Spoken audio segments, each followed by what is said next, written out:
I think we should, let's sit here for a little minute, because we did get a number of comments from this thing where we're talking about whether it's with the burning bush question or when we were talking about Genesis 18 with who may be standing in front of who and why these changes happened, that there were a number of people in the comments and fairly saying it feels like you guys are, one of the comments was dissecting mosquitoes, that we're looking for these little things to argue about that is imaginative, or you're not supporting this. This is speculation. This isn't important.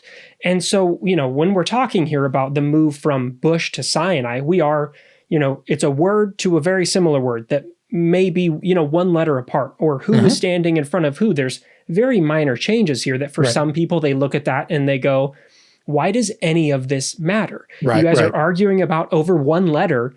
Who cares? It's a bush. Let's move on.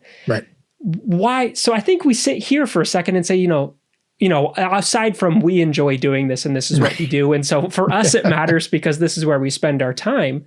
For the tradition question, Bob, why does it matter to understand, because this goes back to that Isaiah question we got earlier as well. Why does it matter how we understand how we came to have this text? Somebody says, why are you majoring in the minors, right? Why are you, we're technical scholars. We're critical scholars. It's our job not just to say, hey, the Bible is this important book and it's nice and you should read it. And you got to get down into the nitty gritty. Why is it important? How did we get it? Where did it come from? That's the questions that I'm getting asked. That's what the students are asking. Is there anything cool about it? Tell me what are the stories? Get down to the letters of it. Okay, so here's something fun.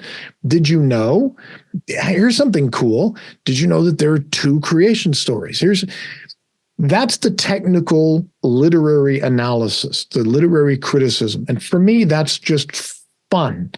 So that's the small answer to why we're doing this. This is what we professional nerds do. We get down and we want to know. If you're a mechanic, you don't just say, fill it up with gas. You get down and you want to know how to put this stuff together. You want to do the jigsaw puzzle. You're talking about, there's multiple ways that this can happen and different types of people this can happen for. That for some, you hear a conversation about textual criticism or literary criticism of the Bible, and the assumption by some people can be that's because you're trying to disprove or discredit. And that's, for some people, do some people do that? Yes. There are those who go, I'm going to use these arguments to try to do X, Y, and Z to this.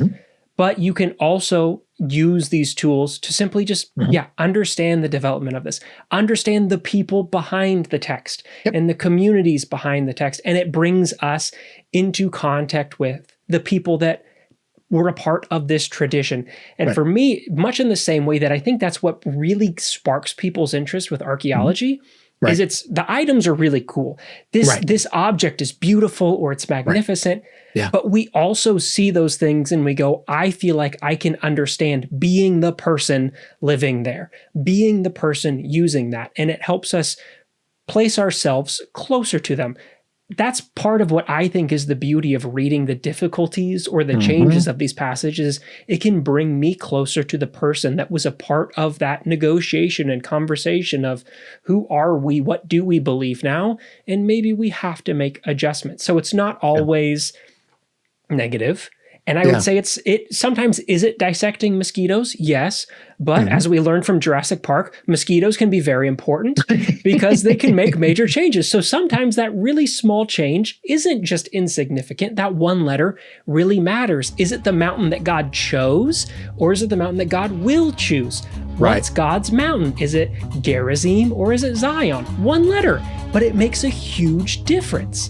It makes a huge difference. So sometimes the mosquito can be overblown by people to knock all kinds of things down, but sometimes it matters a lot for the tradition.